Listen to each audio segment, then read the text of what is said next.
So while you were talking, I think there's a good punchline there.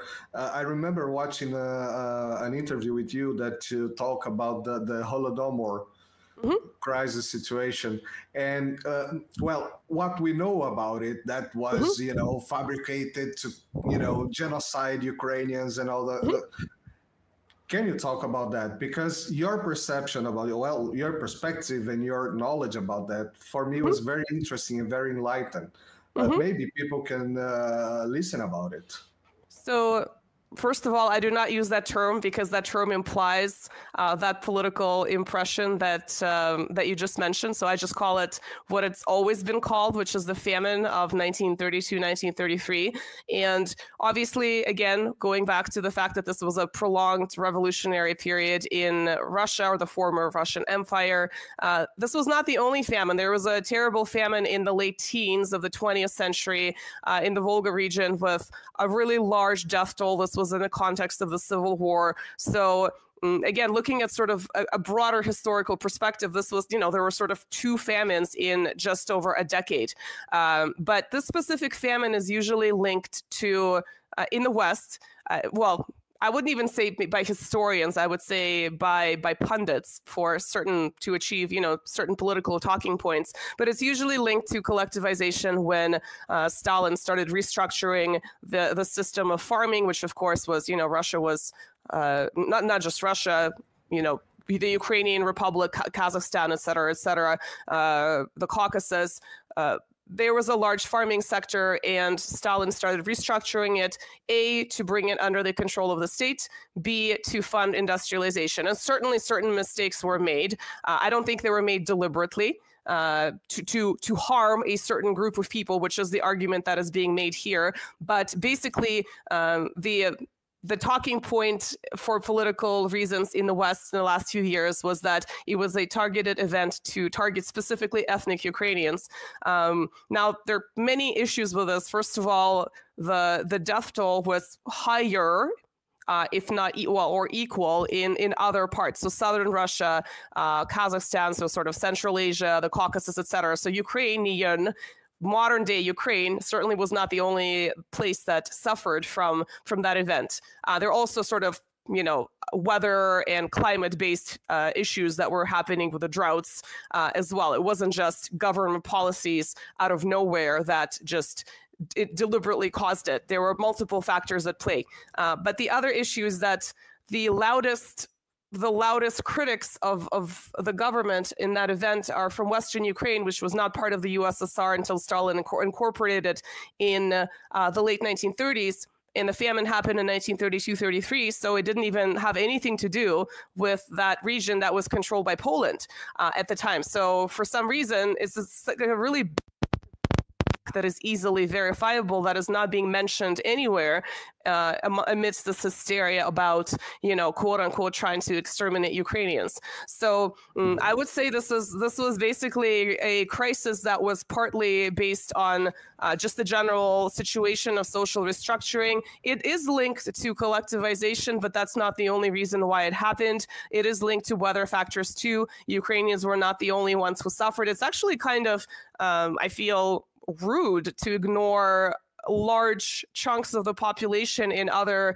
former Soviet republics or then Soviet republics that suffered too, and only focus on one group. I mean, it's just a little bit outrageous. So yeah, it's and then also just looking at the numbers, you see this absolutely wide-ranging numbers, and they seem to be increasing every year. I mean, I think it's really difficult to discuss victims and how we qualify victims, but there's sort of other issues at play. Some people have examined statistics and how that number was arrived at, and they say they sort of accounted for births that were not had, for instance. Then they sort of looked at the population that was, let's say, lost in Ukraine after the Soviet collapse. That population exceeded the famine. So it's like, what is the argument we can make here that the post-Soviet freedom that Ukraine received was worse than a famine of 1932-33, right? So we can make all those other arguments too. But again, it's a complex event. It had multiple reasons. It wasn't, but most definitely the takeaway here is that it was not this planned event to exterminate Ukrainians. I mean, it makes no sense logically if you have a farming section of the country that is very rich in terms of natural resources. Why would you even do that when they're the ones working and funding partly industrialization, also feeding the country, as are other areas? It makes no logical sense either. So yes, sort of. I find very curious that the famine in Ukraine in that period they call Holodomor. And they don't call the famine in India during World War II. They breed like rabbits. Sure. Right. Yes, like Churchill. Yes. Exactly. Churchill's quote. Yeah. There is not a funny name to call that period, well, or right? let's say the Great Depression in the U.S. You know, there are people who starved as well. Again, it's a sort of multifaceted event, and actually the Great Depression is also linked to the famine, right? Because it happened in the same time period. So there was a greater global situation in terms of a really significant economic downturn globally, not just in the U.S. obviously with the Great Depression. But yes, we do not have really striking, harsh nomenclature to sort of achieve some kind of an emotional response to what happened in the Great Depression and, you know, certain parts of the U.S. Now, again, the death toll was smaller, yes, but it's kind of important to realize that, yes, we're using terminology that is used to elicit a certain reaction from people. And we're just sort of throwing the word genocide around really loosely and sort of devaluing actual, you know, genocides historically by doing so. Yeah, I always say that with Dave. So I really do believe that words have meaning. I'm one of old-fashioned people, and people are just spitting whatever they want to spit to make points. And the word genocide is a perfect example of this. So it's Goebbels' doctrine. You say something for the effect, not for the fact. Sure. And right? Also, you know, all the sort of typical propaganda points, the more you repeat something that might sound outrageous, eventually it becomes accepted because it's just being accepted through repetition. And, you know, obviously the media plays an important role in this, but just the repetition itself is important. Words are important. I completely agree with you. Terminology is important. So, you know, this is why I like to use my own terms if I can. So, you know, I just released my second video on Ivan the Terrible, and I always make the point that he's actually the Formidable. And so, you know, I'm, you know, not writing papers for a university, but sort of in my own personal